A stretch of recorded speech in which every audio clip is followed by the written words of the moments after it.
What's up, Authentic fam, and welcome back to Authentic Alphas. It's your boy Ayinde, as always. And I was thinking, guys, it's been a while since I've basically just dropped some good old-fashioned tips. So I said, why not take some time? I just had lunch, and I was going over a lot of different thoughts and ideas swirling around in my head, and I said, I have tons of things that I haven't given you guys tips and advice on yet that I think are very important. So I'm always kind of like just picking out of my, my idea jar, and it's overflowing. So I said, it's time to get some more ideas out and help you guys with some more useful tips and advice that you could put to use every day. So there's two things that I was kind of thinking about, like reminiscing on, right? So one thing was some advice that my grandfather gave me when I was like super small. I must have been like 10 years old or something like that, 10, 11 years old. And I have a really good memory, but my grandfather used to have a lot of rather adult conversations with me. And even if I didn't understand things fully at the time, I still kind of like paid attention, and I knew what he said. Like maybe I couldn't like break it down and interpret it, but I heard what he said. So in my life, I've always had like these like epiphany moments where something that he said to me years previously would click and make sense. And some advice that he gave me on friendship, like on friends, is he said to me, make sure to make these type of friends when you're young.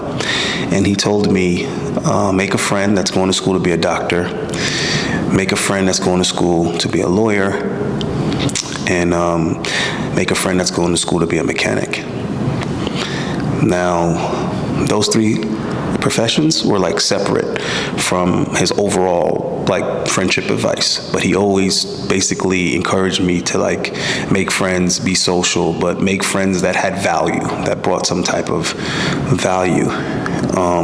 Also, he made it clear, don't hang out with people that aren't gonna like fight with you or like help you and be respectful to your family. So it's just like really good advice, like character advice basically. But he was like, yo, if you like get into a fight and you're with somebody that lets you get jumped, don't ever be with that kid ever again.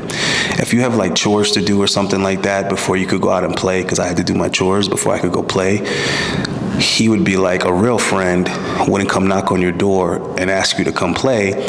And when you say like, yo, I can't, I got chores to do, they just leave and, tell you to meet them when you're done, or they come back when you're done. He was like, a real friend would be like, all right, well, I'll do your chores with you so that we can go play. So, and then also like, always have friends that you can bring around your family, and also have friends that will bring you around their family. So like he like was always dropping jewels, you know what I mean? So needless to say, I was better at picking my friends than most people my age, because it's like, yo, if I gotta rake the leaves before I can go out and play, and you come to my house and you don't grab a rake, you're not my friend. You know what I mean? Like I already knew that because my grandfather told me. If it wasn't for that, maybe I wouldn't have been so keen or so good at being able to read people's behavior and decisions to kind of like figure out their character. Most kids wouldn't think anything of it. They'd just be like, oh, okay, you can't play. All right, we'll see you later. And they'll just go play without you. And then you just be there all sad and disappointed. But I wasn't, because if that person just like left and didn't help me rake the leaves, just hypothetically, then it's like, oh, okay, I'm not missing anything because that person's not my friend anyway. So yeah, that's how I learned how to test people, and that also obviously carried over into women. So you're gonna see where I'm going with this, guys. All right, so those three friends, he told me to make sure to make those, because when you get older, those three people profit off of you having a problem. I mean, think about it. If you go into court and you need a lawyer, that person benefits from you having legal issues. If you're going to see a doctor, that person benefits every time you're sick. And if you're going to a mechanic, that person benefits every time your car is having issues. So he was telling me to make those 3 friends, because those are people that are not only going to tell you the truth when you have a problem, despite the fact that it's a conflict of interest for them to profit, but they're also going to guide you in preventing the occasion when you would need them. A lawyer is going to kind of like advise you how to stay out of trouble if it's your friend. A doctor is going to help you maintain your health and avoid having to go to the doctor if he's your friend. And a mechanic is going to help you keep you running your car, efficiently, so that you don't have to go see somebody because you got car trouble. You get what I'm trying to say with this? All right, so that's just one concept. I want you guys to, put a paper clip in that, and you're going to see where I'm going, why I decided to make this particular video, right? So another thing I was thinking about was when I was engaged and decided to finally get married, that period of time in my life, I started paying a lot of attention to the guys I knew that were married. And one thing I noticed that they had in common is they were avoiding going home.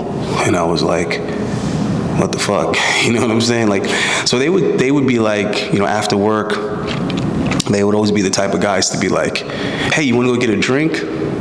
It's not really. It's a weekday. I'm gonna go do stuff.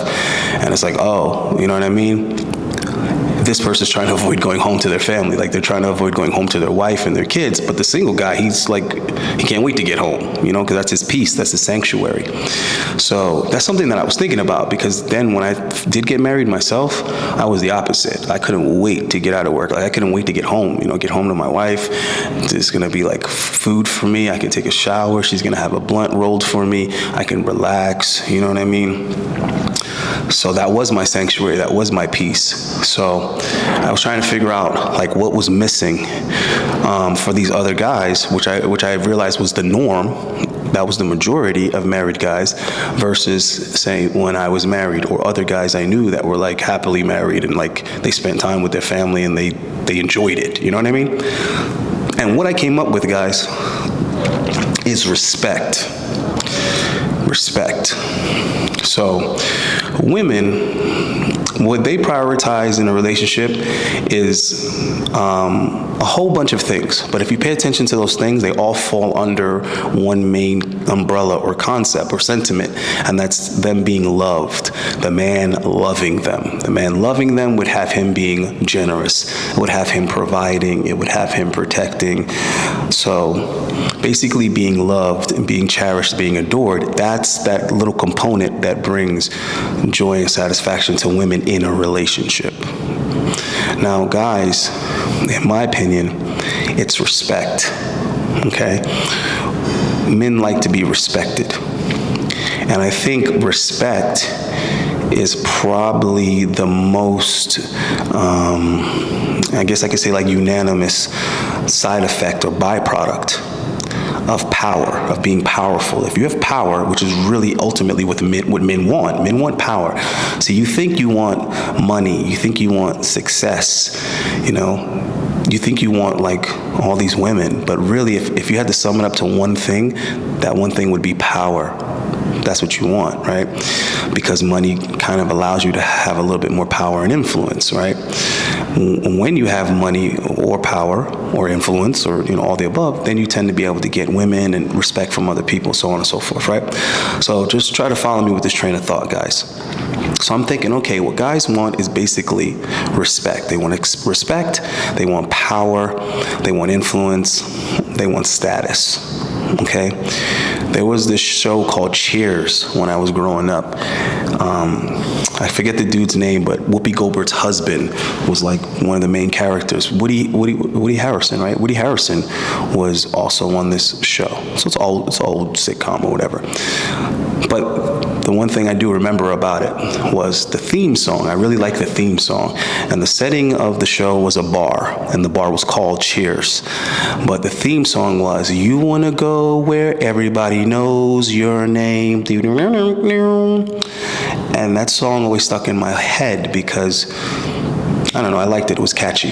But as I got older, I realized that that is actually a very powerful sentiment, basically, to be able to say, I'm going to go over here to this particular bar, I'm going to have a couple of drinks with the fellas, and it's like, you know why I want to go to that bar? Because everybody respects me there. Everybody knows my name. Everybody knows who I am. I'm treated like somebody. And for me, that was always valuable, because that's why I wasn't the type of dude to like go to a club and stand on a line. People would invite me places and I'd be like, yo, can I wear my hat? And they'd be like, nah, no hats. I'd be like, bro, I'm not going. So for all you dumbass dudes that be in my comments talking about take off the hat, bro, go jump off a cliff. Like, this is my swag, this is my style, this is what I do. I don't take off my hat for nobody, okay? I didn't take off my hat in school, okay? And if I did, I brought an extra hat with me. Like, if the principal, whoever confiscated my hat, I would always have a second hat. So it's like, you take my hat, whatever, okay? 10 minutes later, I got another hat on, because that's what the fuck I do. Like Eddie Griffin, he wears a hat wherever he goes. That's his style, that's his thing. There's nothing wrong with my hairline or whatever else you little childish little buffoons be saying, bro. Like I'm serious. All this type of shit right here is irritating. That's why I'm going on a rant like that, because that type of dumb shit right there is what makes you a loser in real life with other people. Okay, saying stupid shit like that. So I don't conform, right? So for me, that was a big thing. Like, yo, come out to so-and-so. It's like, yo, I can't wear my hat. I'm not going.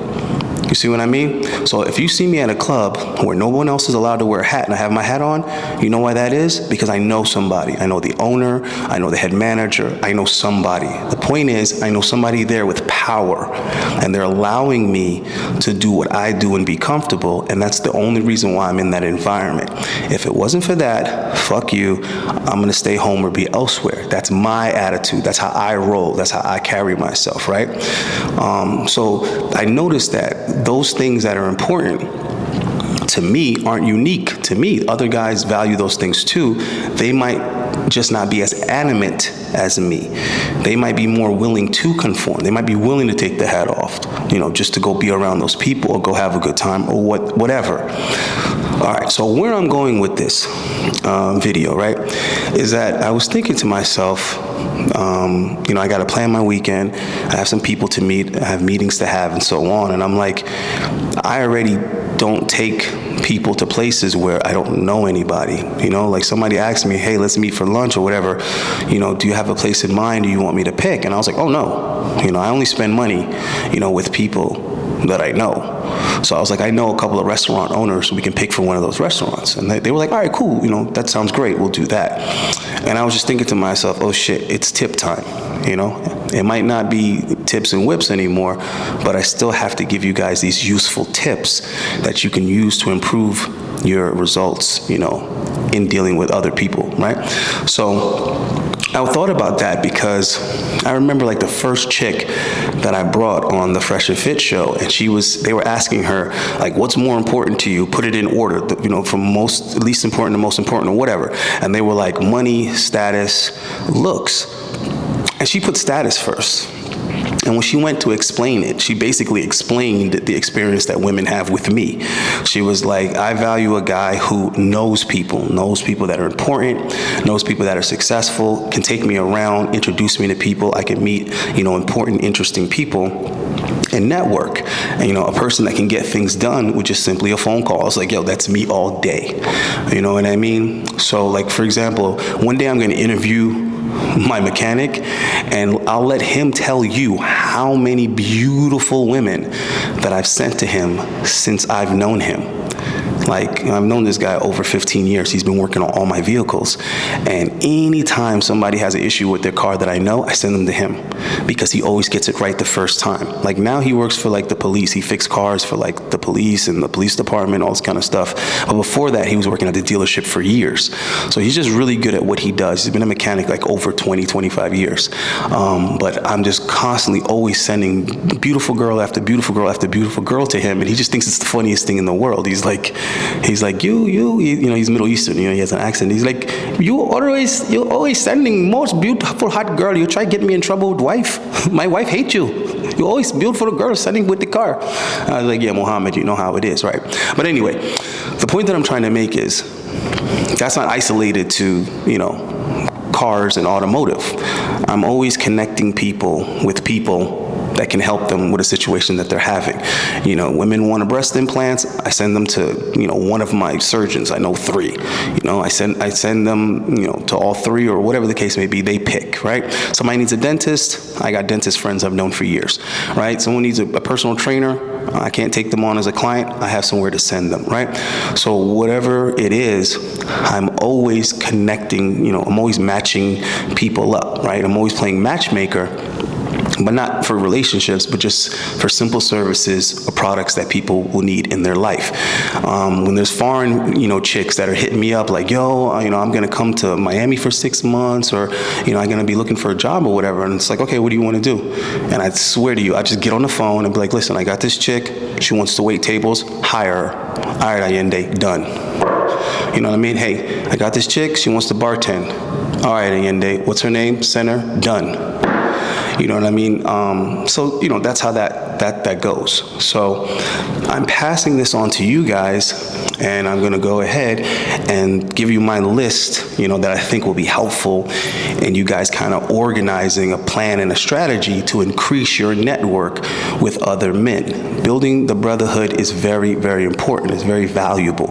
And I think it's missing in a lot of you young guys' lives is that you guys don't value each other, right? Me personally, I don't care too much that women don't value guys, because I feel like, why are we waiting on women to recognize our value? We need to value ourselves. If you know a guy that's excellent at what he does, that's a guy that you should be connecting with as many people that can benefit from his service, you know, and do business with him as possible. And then one day you're gonna need to do business with him, right? So it's important for you guys to know these people that have these different positions, and always keep your eye open for that. Guys are so quick to notice a cute face and a nice ass, but how often do we notice the talent and the utility in other men and say, oh, you know what, bro, you're really good at what's your name? Oh, let's exchange Instagrams. Oh, cool, where you from? Oh, shit, awesome. Hey, bro, you should get together, have a drink sometime. Oh, yeah, I know somebody that da-da-da. How often do we do that? But we're always looking at some girl, we're always staring at some pretty girl, when at the end of the day, you know, no offense to the ladies, but they're useless. They're useless. You see what I'm saying? Now, I'm not saying that in a malicious way or whatever. I'm just being dead honest. Women are, for the most part, useless. And modern women nowadays are extremely useless. But they could be useful with some direction, okay? If you told a chick how she could be useful and you see, you know, the potential, like, hey, you know so-and-so, why don't you know what, hey, why don't you introduce me to, yeah, I need you to make the introduction for me. Make them useful. You understand what I'm saying, guys? Women are beautiful. They can go into a room and get every valuable guy's attention. Okay, use it to your advantage, okay? So before I get into this list, I want you to keep in mind that I know that there's levels to everything, right? There's also levels to men. So whatever dummy said that all men are created equal, shut that shit up. All men are not created equal, and all nothing is created equal, okay? But here's the thing. My channel, my message, my movement is about overall male improvement, okay? So with that being said, I don't care if you're like elite, top of the top. There's still room for improvement, right? There's things that you can do to be even better. If you're somewhere like in the middle, you know, a little bit above average or whatever, there's tons of room for you to improve on many different aspects of your life, okay? And if you're like a lower tier dude and, you know, your self-esteem is in the gutter and you're short, or you feel like you're ugly or you're not making a lot of money, okay, bro, there's tons of room for you to make an improvement, okay?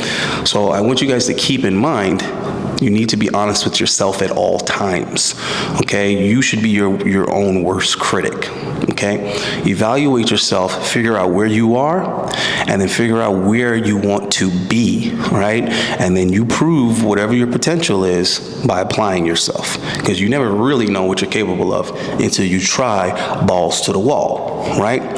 So for all you guys out there who are saying dumbass shit in my comments, like, why are you giving guys false hope, and you take cycles, and but you're good looking, Ayinde, that's why you get the women. It's like, yo, bro, shut all of that shit up. Shut it all up, okay? Shut all of that up. There are people that are on cycles and they look like trash, okay? There are guys who are good looking and they have terrible game and women get bored of them and lose interest very, very quickly. So you're not saying much of anything. All you're doing is making excuses and disparaging guys who actually do have some potential, but you know, they're giving up because they're listening to assholes like you, or they're talking and thinking like that themselves, all right? So all that type of dumb stuff, I'm clearing you assholes out immediately. We're getting rid of anybody with that type of mindset that's gonna be a distraction to everyone's individual movement, all right? So keep in mind, figure out where you are, what level you're on, right? Because what I'm about to say right now, everybody can put it to use, but for the guys who already got a pimp bone in their body, for the guys who already, you know, are player, y'all gonna be able to take your game to the next level with the ladies.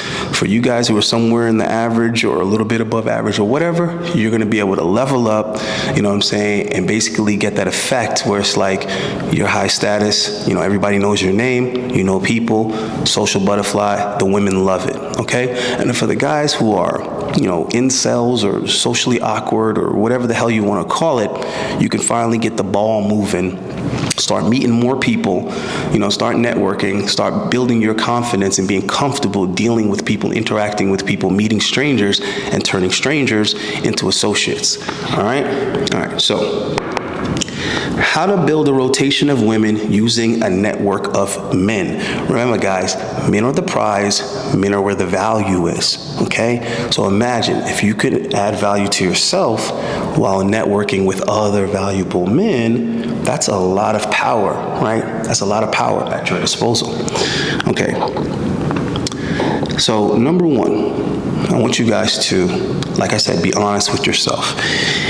Evaluate what skill sets you have that are already useful to other men. Next, you're going to list the new skills that you plan to develop, right? Things that you want to learn how to do, that you could be good at, would be good at. Figure those things out, right? What is it that you have to offer others, basically? Let's figure that out. Because a lot of you socially awkward dudes are really, really good at something. And what's holding you back is not that you're useless, it's that you don't know how to interact with people and basically say, hey, I'm here, my name is, and I'm good at.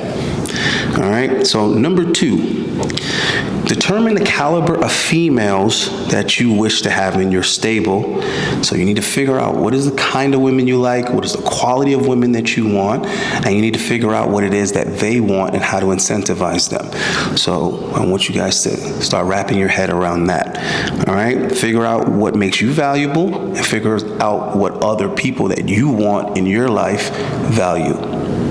Number three, make a list of the positions that are held by the men that you are aiming to network with and figure out what it is that these men value. All right, now how can I stay YouTube appropriate? All right, so I'm just gonna throw this concept out there, right? This is one thing that all men pretty much have in common. All heterosexual men, doesn't matter if he has $5 in his pocket or $5 million in his bank account. One thing that we tend to all have in common is a value and a desire for beautiful young women that are fun, right? So I'm just giving you an example, right? So imagine if you were a guy that knew a lot of young women that fit that description. Imagine if you were a guy that they liked, that was social with them, that every time you call or text, they pick up the phone. Every time you invite them to an event, they're there. That would make you a very, very useful commodity to some very, very successful and powerful men. Because when they're going golfing, or when they're at the cigar lounge, or when they're at the bathhouse, when they're going out on the yacht, when they're going on their fishing trips, or whatever, they would love to be able to leave from that and go spend some time with a young, beautiful woman, or they would love young, beautiful women around in the atmosphere, in the ambiance. That makes every party better, does it not? Okay?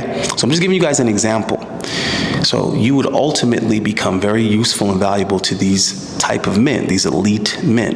Now, if one of them is the district attorney, imagine when you need a favor in that office now, and that's your boy. That's your boy, because you're always bringing all the pretty girls to all his parties and his events. See what I'm saying? Imagine if you know a dental surgeon and you want some porcelain veneers. That's your guy, you know what I mean? Because every time he has a function or event, you're always inviting a whole bunch of beautiful women that make it a big success for him and his colleagues. They all have a good time looking at all the eye candy, even if they come with their wives, right? So I'm just giving you an example, guys, of how you can relate to other men, and you guys can go ahead and start making that exchange of value, that bartering, okay? Where am I at now? I guess I'm on number 4, right? So number 4, make a plan and a schedule, okay, and execute it. But you always need to organize your contacts and take notes. That means every time you meet somebody new that's of some status, of some value, okay, make sure you got their email, make sure you got their phone number, make sure you got their social media handles, and also make sure you take some notes about this person. Like, what do you know about this person so far? Okay, what are they in the market for? Meaning, what are they looking for in particular at this moment in their life? Are they looking to buy a new house? Are they looking to maybe buy a boat? What's going on? That way you can start to do your matchmaking process. Who do I know that might be of use to this person? And believe it or not, people appreciate it when you at least give them some options, right? If someone's looking for a good, divorce attorney or something, and you send 3 names over, hey, I know a few guys, give me a few hours, let me get some contacts together for you. He might not hire any of those attorneys, but just the fact that you sent those options and gave him some people to vet, he'll appreciate it, okay? All right, what's next? Number 5, right? Create a pattern of ways in which your women can add to your network, okay, and direct them to do so. All right, so this is for guys that obviously already have some women in the game. Remember, I told you there's different levels to this shit. All right, so when you get a couple of women in your stable, in your rotation, you start spinning a couple of plates, right? You need at least 3 plates to be splitting plates. If you got just 2 chicks you're talking to, you ain't spinning no fucking plates, bro. You're just holding 2 plates. You're not spinning nothing. Knock it off. You need at least 3, all right? So for the guys who already have some, or you finally are getting some, you need to figure out how can you make these women begot more women, okay? And if you really start getting good at what I'm talking about, you'll get what I'm talking about. You're able to get women to introduce you to other women or whatever. You get them to increase your network and even introduce you to people they know. Remember, chicks have a bunch of dudes sitting in the friend zone who are usually pretty useful. That's something I want you guys to pay attention to. Women don't put useless guys in the friend zone. The guys that they put in the friend zone tend to have at least some type of utility. There's something that they have to offer, which is why when they need an oil change, they have somebody to call. When they need their apartment painted, they have somebody they can call. You know what I'm saying? When they need something, they usually have a guy they can call for that if they're good looking and have half a brain. So I want you guys to outsmart these women. Stop letting women be better at networking than you. And the reason why I say that is because they have nothing to offer but their cootie cat. Other than that, they're useless. So stop letting that beat out what you have to offer other men. If other men would rather a chick just give them some loose kitty cat than a dude that can get them a lower interest rate on a loan or put them in a vehicle that they, you get what I'm trying to say? The things that you have to offer other men are going to be more tangible, okay, than a few minutes inside some woman's crotch. Keep that in mind, all right? So number 6, and the last thing on the list before we go into some more detail, is remember to connect people with other useful people to expand your network and let it continue, right? Meaning let it multiply itself. Multiply itself. All right, so just some basics. If we're talking about women, what do women want? Women just want to have fun. They just want to have a good time. They want to have fun. Women are also attracted to guys that have power and status because they like to be able to do what they want, when they want, how they want, and they like to be able to feel special and break the rules, okay, and do things that others can't. Women are turned on by that, okay? So when having fun with women, you should know some bartenders. You should know some promoters. You should know some DJs. You should know some bouncers, okay? So that's gonna pretty much cover the nightlife aspect of it, you know? If you know waitresses and stuff like that, now when you go out to have a good time, there's a lot of people that know your name. And you want to frequent the same places. That way you're building up and developing this status, almost like a celebrity status at these places. And you want to be able to create, you know, this circle of environments where you can bring women. So every time you meet a new woman, you know, you take her to that restaurant where you know the manager, you know the bartender, you know the head waitress, you know the hostess. So when you come in there, everybody's like, hey, Ralph, what's up? How you been, man? Oh, everything's good. Hey, what's going on? Hey, listen, this is Rebecca. Oh, okay. Hey, man, yo, Ralph is a good guy. Like, yeah, so how's everything? How's the wife? How's the kids? Okay, cool. The usual? Yeah. Go ahead and just sit. You know what? You want to sit outside? Do you want to sit by the? Okay, yeah. Go ahead and give me my favorite booth. Okay, man. Thanks a lot. The usual? Yeah, man. You know what I like. Okay, thank you. We'll bring it over. That's what you want. Okay. So that's kind of like the nightlife kind of thing, right? Now, remember I told you, you know, women are going to have issues. So if you're like foreign women, you might want a lawyer that's in immigration or something like that. You know, a mechanic, always have one of those. Every time girls have car trouble and car problems or whatever, it's more impactful for you to say, hey, I'll have my guy come and take a look at it, or have my guy come and fix it, than for you to fix it yourself. Because it's almost like, an oil change is beneath me. Because if you do the oil change, now you're simping. You see what I'm saying? But if you just be like, yo, I'll have my boy take care of it. Don't worry about it. House Saturday, 4 o'clock. I tell you what, I'll come pick you up. We'll go do something. We'll leave the keys on the tire. He'll come and take care of it. It'll be done by the time we get back. That's G shit. All right? Stuff like that. So what else can I think of? Improv. You know, knowing a good comedian. Somebody that you can take, you know, a female to the improv to go and see and say, hey, listen, a friend of mine is telling jokes down at the improv. He actually invited me, but I'm always busy. I was thinking, you know what, maybe we should go down this Thursday. Anything like that, guys. Anything like that. Like, I got a friend, he plays guitar or some shit. You know, let's go to this lounge and listen to my friend play. You have a couple of drinks, you smoke a little bit of hookah. When the guy is done, you introduce him to the girl. Status. You see what I'm saying? You're somebody. Sorry, guys. All right, so anyway, I think you guys pretty much get the gist of what I'm trying to say. But anybody who has more questions on it, email me, guys. Email me. I'll walk you through this. All right. You guys are wasting a lot of time and a lot of money running around in circles trying to accomplish something, and it's not working out. It's insanity, because you're trying the same shit and it ain't working, and you're still trying. You're still wasting your time and your money doing it, right? A lot of you guys are still on dating apps, still swiping and swiping and swiping and coming up with no results, rather than coming to someone like me for the consult so that I can look over your shit and tell you the a million things you're doing wrong that never occurred to you. So I need you guys to start being smarter. Start thinking. Use your noodle, okay? I'm here. Take advantage of the resource. You guys kill me when you do stuff like this. The amount of consults that I get, and I start evaluating this shit, I'm like, so hold on, you mean to tell me you've been on Tinder for 3 fucking years and you only nailed 4 girls off of Tinder? What have you been doing? Then I look at the guy's Tinder and I'm like, dude, there's like 50 things here that are killing you. You're dead in the water, and you mean to tell me you've been doing it this long and you didn't correct any of these things? What's with these pictures? What's with what you have in your profile? What the hell is this? Why would you even post this picture? Why would you say that to her? It's like a million things, right?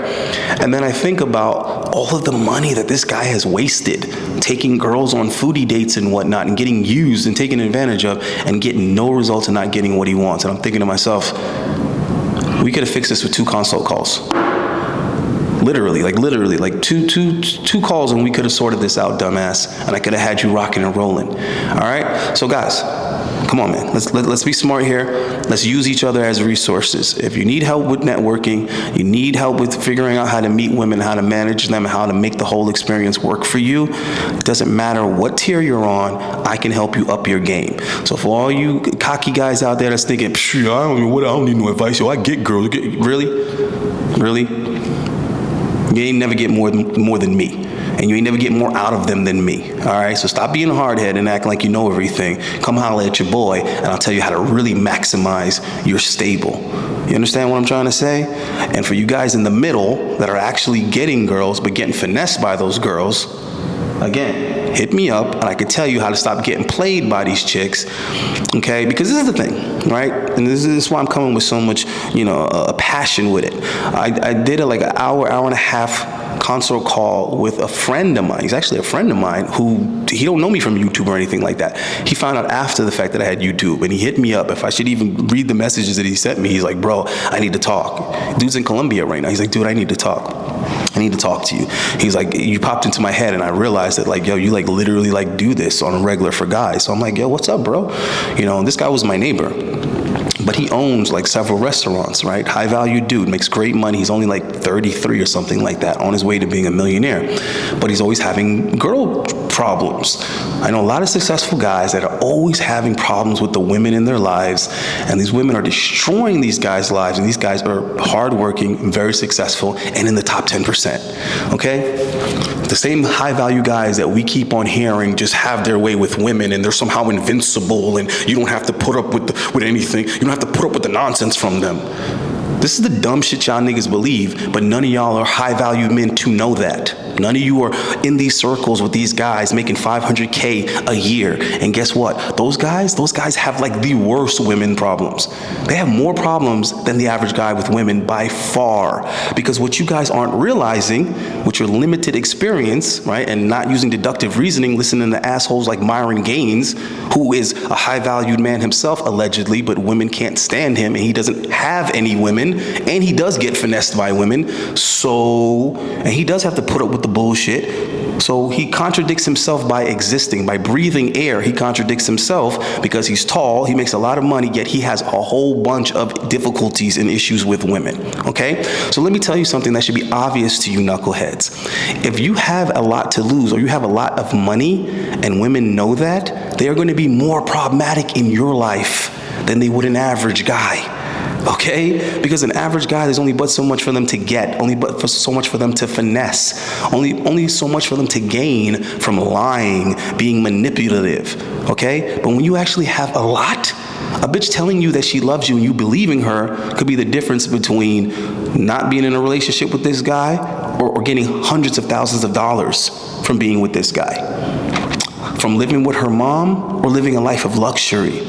From driving a Honda to driving a Phantom, okay? So guys, use your brain, okay? Being successful doesn't make you immune to women, okay? All it is they put you in a better position to execute sound thinking, okay? Alpha behavior, good decisions, okay? To execute real game. It just puts you in a better seat to do those things. But if you don't have those skill sets, you don't have that mindset, and you're not doing and saying those things, dummy, you're gonna get jammed up, but it's gonna be worse than when a broke dude gets jammed up, or when a dude only making 50K or 60K a year gets jammed up. If you're making 600K a year and you get jammed up behind an X, it's gonna be a lot worse than if you were making 60,000 a year.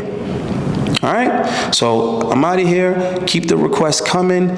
Jump in the damn email. Let me know what's on your mind. Let me sort your shit out for you, because I'm not trying to be a dick, but a lot of the things y'all be dealing with is super like easy for me. Like it's super simplistic, and I'm just like, all right, carry the one, subtract this, add that, multiply that, divide this, and it equals what the fuck you want. All right, I'm out of here, guys. Peace.